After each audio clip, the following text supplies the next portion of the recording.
KKMD 682와 해외 유명 항공 전문지 Flight Global 번역. 이번에는 캐나다 공군이다. 또다시 격돌하는 카이 TF-50과 보잉 T-7A. 퇴역하는 캐나다 공군 BAE 호크 후속 기종은 누구? 일본의 군사 전문 블로그 항공맞는론 GF는 2024년 3월 18일 FA-50 수출 확대, 미국을 격려하여 일본의 T4 후계기 조달 사업 참가는 가능한 것인가? 라는 제목의 글을 게재했습니다. 일본 항공자위대는 노후화된 자국산 고등훈련기 가와사키 T4 200대를 대체하기 위한 조달 사업을 시작해야 하는 시점에 도달해 있었고, 지금까지 후보 기종으로 이탈리아 M346과 미국 보잉의 T-7A가 경합할 것으로 알려져 있었습니다.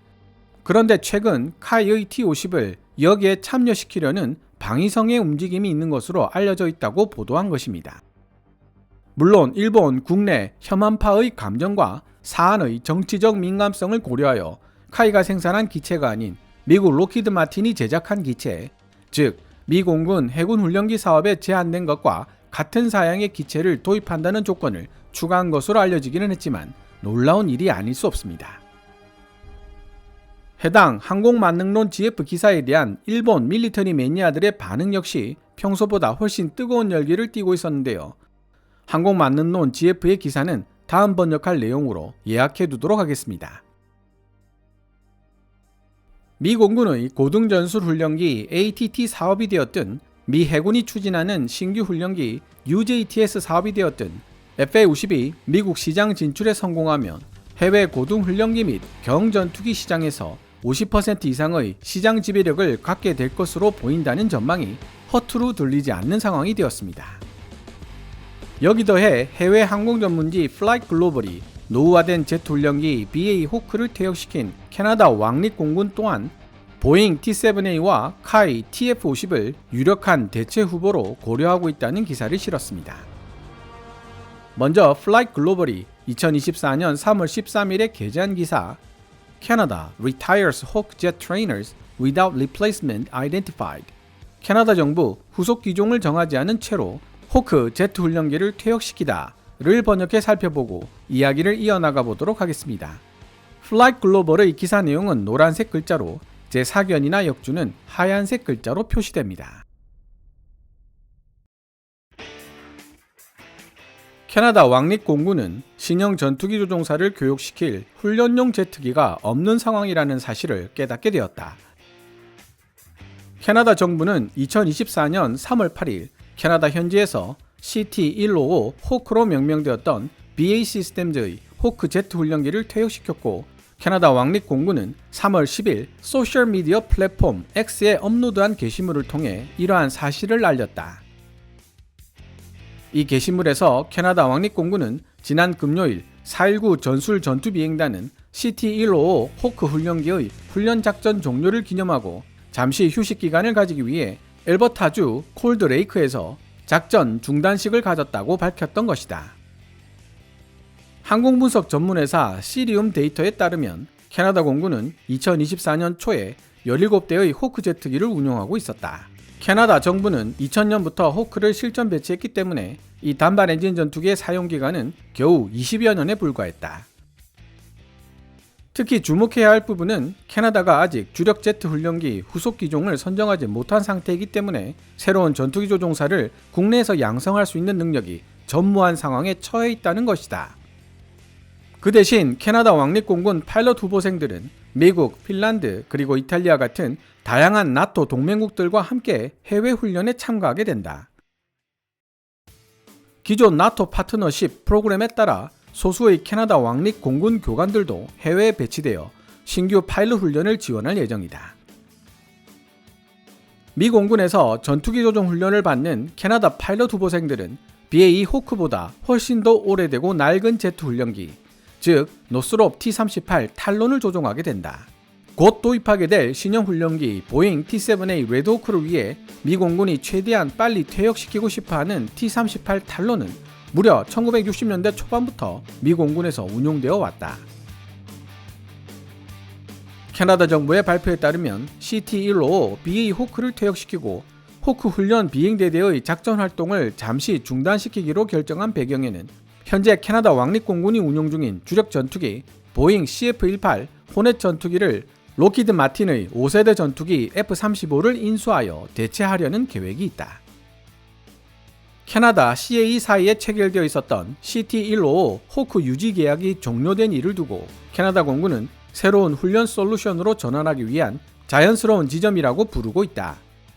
캐나다 공군은 자국 파일럿 후보생들이 F-35를 조종할 수 있게끔 준비시켜주는 것을 목적으로 설계된 훈련 솔루션이 필요했던 것이다. 캐나다 왕립공군에서 파일럿 훈련을 책임지고 있는 아담 칼슨 대령은 호크가 20년 만에 수명을 다함에 따라 많은 다른 국가들과 마찬가지로 캐나다 역시 5세대 전투기가 중심이 되는 새로운 세상에서 차세대 제트 훈련기로 어떤 기종을 선택해야 할 것인가 라는 과제에 직면해 있다고 플라이트 글로벌과의 인터뷰에서 말했다.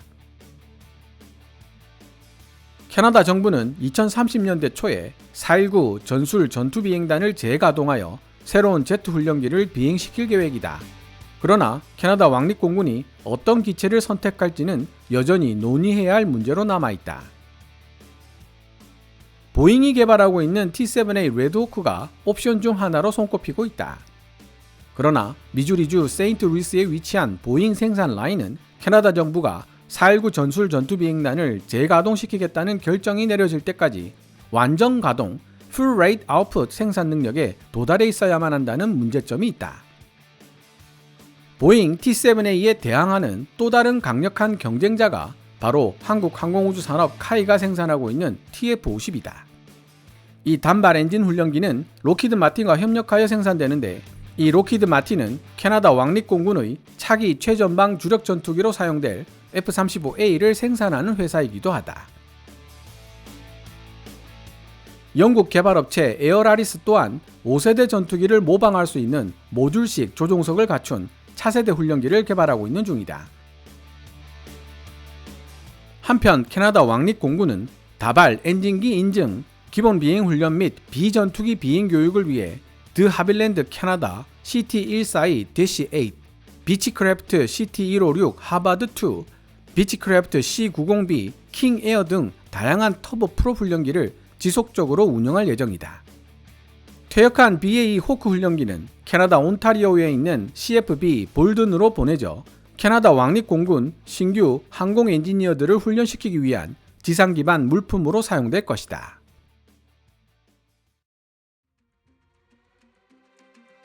지금까지 해외 유명 항공 전문지 플라이트 글로벌이 2024년 3월 13일에 게재한 기사를 번역해 보았습니다. 이 기사를 읽으며 제가 주목했던 두 가지 포인트가 있습니다. 첫째, 현재 BAE 호크 제트 훈련기를 모두 퇴역시킨 캐나다 정부가 굳이 6년에서 8년 후인 2030년대 초까지 후속 훈련기 도입을 미루려 하는 이유와 둘째, TF-50은 한국 항공우주 산업과 록히드 마틴이 협력하여 생산하고 있는 기체이며 록히드 마틴은 캐나다 공군의 차기 주력 전투기 F-35A를 생산하는 회사라고 언급하고 있는 부분입니다. 만에 하나 러시아와 중국이 미국 본토를 공격하려 한다면 반드시 캐나다 영공을 거쳐야만 합니다. 이러한 지리학적 중요성 때문에 미 공군과 캐나다 공군은 매우 긴밀한 협력 관계를 유지하고 있는데요. 미 공군의 정보전 능력에 크게 의존하고 있는 캐나다 공군 입장에서는 차기 고등 훈련기도 미 공군과 동일하게 보잉 T-7으로 가는 것이 최선의 선택일 가능성이 높습니다. 하지만 갈 길이 바쁜 캐나다 공군이 굳이 2030년 초까지 기다려서 후속 고등훈련기를 선정하겠다는 이야기를 반대로 해석하면 캐나다 정부는 보잉 T-7이 완전 가동 생산될 수 있는 시기가 빨라도 2030년대 초반은 되어야 할 것으로 추정하고 있다는 뜻으로 이해할 수 있습니다. 기사 본문에서도 캐나다 정부가 4.19 전술 전투 비행단을 재가동시키겠다는 결정이 내려질 때까지 세인트루이스에 위치한 보잉 생산 라인이 완전 가동 생산 능력에 도달해 있어야만 한다는 문제점이 있다고 지적하고 있을 정도인데요. 만약 이 시기까지 보잉 T-7이 완전 가동 생산 능력에 도달하지 못한다면 캐나다 정부도 카이 앤 록히드 마틴의 TF-50을 선택할 수밖에 없다는 뜻이기도 합니다. 플라이트 글로벌 기사의 두 번째 포인트, 즉 록히드 마틴이 캐나다 공군의 차기 주력 전투기 F-35A를 제작하는 회사라고 언급한 사실도 눈여겨봐야 할 필요가 있다고 생각합니다. 캐나다는 고가의 5세대 스텔스 전투기 F-35A를 90여 대 도입하는데요. 1982년부터 인도되기 시작한 CF-18AB는 이미 40년이라는 긴 세월 동안 운용되어 왔기 때문에 캐나다 공군은 하루라도 빨리 F-35A로 교체하고 싶은 마음이 굴뚝 같을 것입니다. 만약 카이엔 로키드의 TF-50을 선택한다면 파일럿 기초훈련에서부터 최전방 주력 전투기 조종 훈련에 이르기까지 원스톱으로 해결할 수 있다는 장점이 생깁니다. 군수 물류 지원 측면에서도 동일한 장점이 발생하는 것은 말할 필요도 없고요. 저는 오늘 플라잇 글로벌의 기사를 읽으면서 미 해군 신규 훈련기 UJTS 사업을 꼭 성공시켜야 되겠다는 생각을 하게 되었습니다. 정치적 혹은 정책적 이유로 미 공군은 고등전술 훈련기 ATT로 또다시 T7을 선택할 가능성이 높은 것은 사실이지만 이와는 별도로 카이가 어떤 근거와 목표를 가지고 미 해군 신규 훈련기 및 대체 전술 항공기 사업에 집중하고 있는지를 681화를 통해 설명드렸습니다. 미 해군이 TF-50을 선택해줘도 미국이 인정한 고등전술 훈련기 겸 경전투기라는 타이틀은 똑같이 챙길 수 있으며 그 결과 미국의 눈치를 봐야 하는 나라들, 예를 들어 캐나다나 일본 같은 나라들이 좀 더 수월하게 TF-50을 선택할 수 있게 될 것이기 때문입니다. 마지막으로 정말 일본 항공자위대에 카이 FA-50이 판매될 수 있다고 생각하는가? 라는 질문을 FA-50에 정통한 복수의 관계자에게 질문해 보았습니다. 그 대답은 일본의 군사 전문 블로그 항공만능론 GF가 2024년 3월 18일에 게재한 기사를 번역한 영상에서 함께 공유해 보도록 하겠습니다. 오늘 KKMD에서 준비한 내용은 여기까지입니다. 시청자 여러분들의 좋아요와 구독 그리고 광고 시청은 KKMD의 미래를 위한 양식이 됩니다. 후원 멤버 및 슈퍼땡스로 후원해주시는 고마운 분들의 댓글은 항상 감사한 마음으로 챙겨 읽고 있습니다.